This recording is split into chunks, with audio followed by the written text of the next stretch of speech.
अधिकाशीतितमोऽध्याय। सुदामा जी को ऐश्वर्य की प्राप्ति। श्री सुखदेव जी कहते हैं, प्रिय परीक्षित, भगवान श्री कृष्ण सबके मन की बात जानते हैं। वे ब्राह्मणों के परम भक्त, उनके क्लेशों के नाशक तथा संतों के एकमात्र आश्रय हैं। वे पूर्वक प्रकार से उन ब्राह्मण देवता के साथ बहुत देर तक बातचीत करते रहे। अब वे अपने प्यारे सखा उन ब्राह्मण देव से तनिक मुस्कुरा कर विनोद करते हुए बोले। उस समय भगवान श्री कृष्ण उन ब्राह्मण देवता की ओर प्रेम भरी दृष्टि से देख रहे थे। भगवान श्री कृष्ण ने कहा, ब्राह्मण, आप अपने घर से मेरे लिए क्या उपहार लाए हैं? मेरे प्रेमी भक्त जब मेरे लिए थोड़ी सी वस्तु मुझे अर्पण करते हैं तो मेरे लिए बहुत हो जाती है, परंतु मेरे अभक्त अगर बहुत सी भी सामग्री मुझे भेंट करे तो मैं संतुष्ट नहीं होता।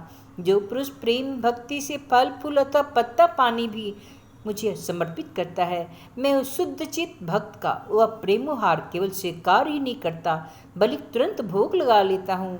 हे परीक्षित, भगवान श्री कृष्ण के ऐसा कहने पर उन ब्राह्मण देवता ने लज्जा बस उन लक्ष्मीपति को वे 4 मुट्ठी चिवड़े नहीं दिए। उन्होंने संकोच से अपने मुंह नीचे कर लिया। परीक्षित, भगवान श्री कृष्ण समस्त प्राणियों के हृदय के एक एक संकल्प और उनका भाव भी जानते हैं। उन्होंने ब्राह्मण के आने का कारण, उनके हृदय की बात जान ली। अब वे विचार करने लगे, एक तो मेरा प्यारा सखा, दूसरे इसने पहले कभी लक्ष्मी की कामना से मेरा भजन नहीं किया।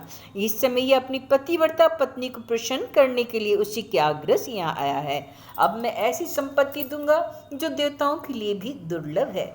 भगवान श्री कृष्ण ने ऐसा विचार करके उनकी वस्त्रों के चित्रों में से एक पोटली में बंधा हुआ चूड़ा, यह क्या है, ऐसा कहकर स्वयं ही छीन लिया और बड़े आदर से कहने लगे, प्यारे मित्र, यह तो तुम मेरे लिए अत्यंत प्रिय भेंट ले आए। यह चिवड़े न मुझे केवल बल्कि सारे संसार को तृप्त करने के लिए पर्याप्त है। ऐसा कहकर उन्होंने एक मुट्ठी चूड़ा खा लिया। दूसरी मुट्ठी जो ही बढ़ी त्यों ही रुक्मिणी जी के रूप में स्वयं भगवती लक्ष्मी जी ने श्री कृष्ण का हाथ पकड़ लिया, क्योंकि वे तो भगवान श्री कृष्ण के परायण हैं, उन्हें छोड़कर वे कहीं नहीं जा सकते। रुक्मिणी जी ने कहा, विश्वात्मन, बस बस, मनुष्य को इस लोक में तथा मरने के बाद परलोक में भी समस्त संपत्तियों की समृद्धि प्राप्त करने के लिए यह एक मुट्ठी चूड़ा ही बहुत है, क्योंकि ये आपके लिए इतनी ही प्रसन्नता का हेतु बन जाता है। परीक्षित, ब्राह्मण देवता उस रात को भगवान श्री कृष्ण के महल में रहे। उन्होंने बड़े आराम से वहाँ खाया पिया, ऐसा अनुभव किया मानो बैकुंठ पहुँच गए हैं। परीक्षित, श्री कृष्ण से ब्राह्मण के प्रत्यक्ष रूप में कुछ भी नहीं न मिला, फिर भी उन्होंने कुछ मांगा भी नहीं। वे अपने चित्त की करतूत पर बहुत लज्जित से होकर भगवान श्री कृष्ण के दर्शन जनित आनंद में डूबते उतराते अपने घर की ओर चल पड़े। वे मन ही मन सोचने लगे, ओह कितने आनंद और आश्चर्य की बात है। ब्राह्मणों को अपना इष्ट देव मानने वाले भगवान श्री कृष्ण की ब्राह्मण भक्ति तो आज मैंने अपनी आंखों से देख ली। धन्य है जिनके वक्ष स्थल पर स्वयं लक्ष्मी जी सदा विराजमान रहती हैं। उन्होंने मुझे अत्यंत दरिद्र को अपनी हृदय से लगाया। कहाँ तो मैं अत्यंत पापी और दरिद्र, और कहाँ लक्ष्मी की एकमात्र आश्रय भगवान श्री कृष्ण, परंतु उन्होंने यह ब्राह्मण है ऐसा समझकर मुझे अपनी भुजाओं में भरकर हृदय से लगा लिया। इतना ही नहीं, उन्होंने मुझे पलंग पर सुलाया जिस पर उनकी प्राण प्रिया रुक्मिणी जी शयन करती हैं, मानो मैं उनका सगा भाई हूँ। कहाँ तक कहूँ, मैं थका हुआ हूँ था, इसलिए स्वयं उनकी पटरानी रुक्मिणी जी ने अपने हाथों चरण डुलाया, मेरी सेवा की। ओह, देवताओं के आराध्य देव होकर भी ब्राह्मणों को अपना इष्ट देव मानने वाले प्रभु ने पांव दबाकर अपने हाथों खिला पिलाकर मेरी अत्यंत सेवा की और देवता के समान पूजा की। स्वर्ग, मोक्ष, पृथ्वी और रसातल की संपत्ति तथा समस्त योग सिद्धियों की प्राप्ति का मूल उनके चरणों की पूजा ही तो है। फिर भी परम दयालु श्री कृष्ण ने यह सोचकर मुझे थोड़ा सा भी धन नहीं दिया, कहीं यह दरिद्र धन पाकर बिल्कुल मतवाला न हो जाए और मुझे भूल न बैठे।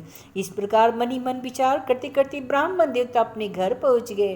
वे वहाँ क्या देखते हैं, सबका सब स्थान सूर्य, अग्नि और चंद्रमा की समान तेजस्वी रत्न निर्मित महलों से घिरा हुआ है। ठौर ठौर चित्र विचित्र उपवन और उद्यान बने हुए हैं। उनके झुंड के झुंड रंग बिरंगे पक्षी कलरव कर रहे हैं। सरोवर में कुमुदनी तथा श्वेत नील और सौगंधिक भांति भांति के कमल खिले हुए हैं। सुंदर सुंदर स्त्री पुरुष बन ठन कर इधर उधर विचर रहे हैं। उस स्थान को देखकर ब्राह्मण देवता सोचते हैं, मैं ये क्या देख रहा हूँ, ये किसका स्थान है? यदि यह मेरा ही स्थान है तो जहाँ मैं रहता था वहाँ तो ऐसे कैसे हो गया?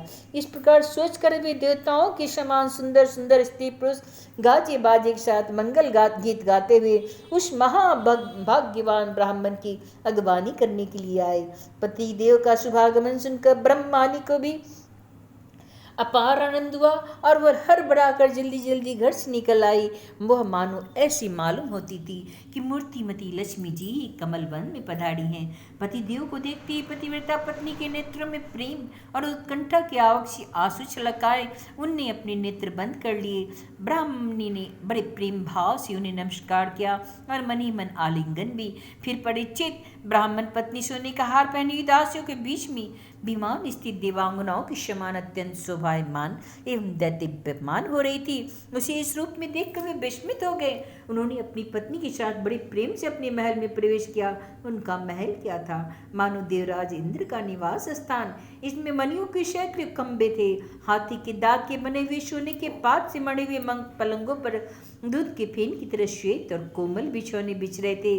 बहुत से चवड़ वहां रखे हुए थे जिनमें सोने की डंडियां लगी हुई थी।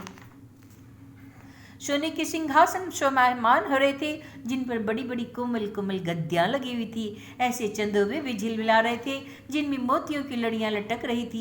स्फटिक मणि की स्वच्छ भीतों पर पन्ने की पच्ची काड़ी की हुई थी। रत्न निर्मित स्त्री मूर्तियों के हाथों में रत्नों के दीपक जगमगा रहे थे। इस प्रकार समस्त संपत्तियों की समृद्धि देखकर और उनका कोई प्रत्यक्ष कारण न पाकर बड़ी गंभीरता से ब्राह्मण देवता विचार करने लगे, मेरे पास इतनी संपत्ति कहाँ से आ गई? वे मन ही मन कहने लगे, मैं जन्म से ही भाग्यहीन और दरिद्र हूँ, फिर मेरी संपत्ति समृद्धि का कारण क्या है?